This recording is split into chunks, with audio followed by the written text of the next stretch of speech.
Bonjour les filmmakers, j'espère que vous allez bien. Aujourd'hui, je vais vous parler d'un moniteur de la marque Handy Ciné. Mais la première question qu'il faut se poser, c'est est-ce qu'on a besoin d'un moniteur pour filmer ?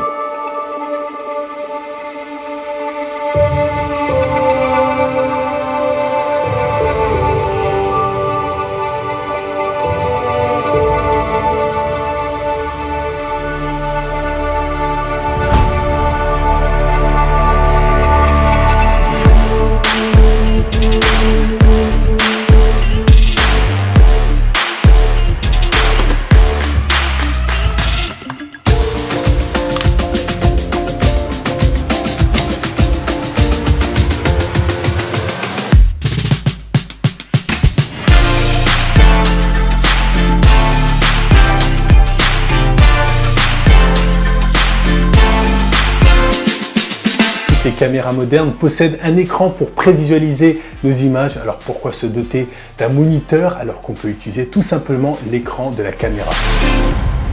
Un moniteur est utile pour 4 raisons. Le moniteur permet de mieux voir ce que l'on filme, il améliore le confort pour visualiser ses images, les dalles des moniteurs sont de meilleure qualité, les couleurs sont plus fidèles, la luminosité et le contraste sont meilleurs. Un moniteur permet d'être plus précis pour les mises au point, on voit plus de détails et cela évite d'avoir de mauvaises surprises au moment du montage. Un moniteur permet de mieux maîtriser son exposition, il offre souvent des outils qui ne sont pas toujours disponibles sur les caméras, par exemple les fausses couleurs, les waveforms. Enfin, un moniteur permet d'appliquer une lutte quand on filme en log. Tu gardes toutes les possibilités colorimétriques du log en post-production, mais tu visualises les couleurs au moment de la prise.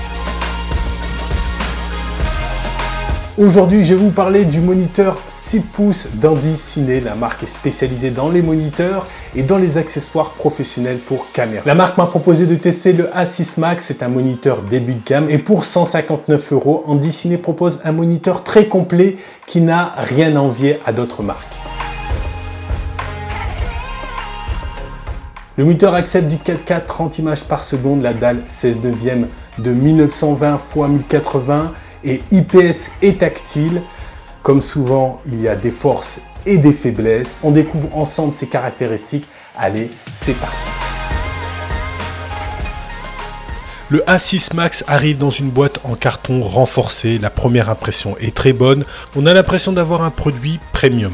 Dans la boîte, il y a un peu de littérature en anglais, un petit sac de rangement avec une coque renforcée pour protéger le moniteur, une batterie F970 qui se charge via un port USB-C. Je n'ai pas testé la durée de vie de la batterie, mais ça me semble très correct. Le moniteur est livré avec un câble micro HDMI, autrement dit, il faudra acheter un câble HDMI si ta caméra n'a pas de sortie micro HDMI. Il est livré avec un bras de fixation et un pare-soleil. Et enfin, vous avez le moniteur de 5,5 pouces.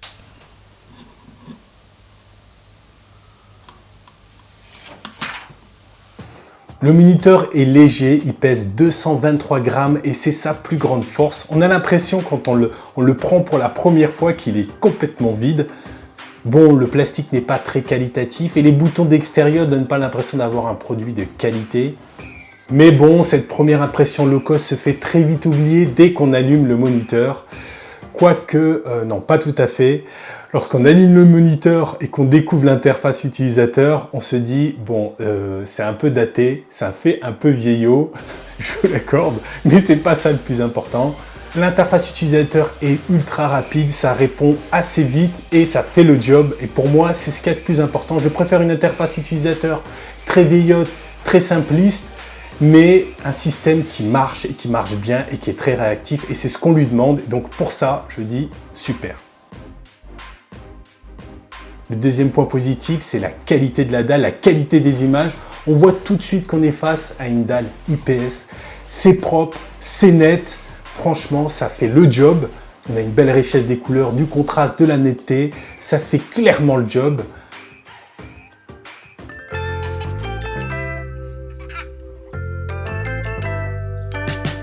Le moniteur d'Handy Ciné est très complet. La liste n'est pas exhaustive, mais je retiens que l'A6 Max permet de visualiser les waveforms, l'histogramme, on peut afficher le focus picking, les fausses couleurs, les zébras, les grilles de ratio et on peut également afficher des luttes.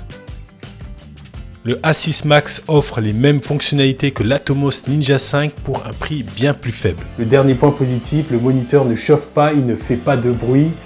C'est un vrai plus. L'écran n'est pas parfait et comme beaucoup d'écrans de ce type, on n'a pas la possibilité de voir quand on a lancé un enregistrement. Tu peux afficher avec la FX3 l'interface utilisateur, mais tu perds en fait une partie de l'écran et tu as deux bandes noires sur les côtés. En conclusion, le A6 Max est léger, réactif, il est silencieux, il ne chauffe pas, il est vendu avec de nombreux accessoires et il offre beaucoup de fonctionnalités pour maîtriser l'exposition. Il ne coûte que 159 € et surtout, il offre une image d'une grande qualité. Niveau point faible, il est fait d'un plastique pas très flatteur. L'interface utilisateur fait un peu daté. Le moniteur n'accepte que le 4K 30 images par seconde et aujourd'hui, c'est un peu juste avec les caméras qu'on possède. Malgré ces points faibles, je te le recommande. Si tu démarres dans la vidéo, ce moniteur va couvrir 90% de tes besoins. J'espère que cette vidéo te sera utile. N'hésite pas à poser tes questions dans l'espace commentaire, à laisser un pouce vers le haut si tu as apprécié la vidéo. Je suis Christophe Yebout, tu es sur ma chaîne Chris Filmmaker et je te dis à très bientôt pour une prochaine vidéo. Allez, ciao!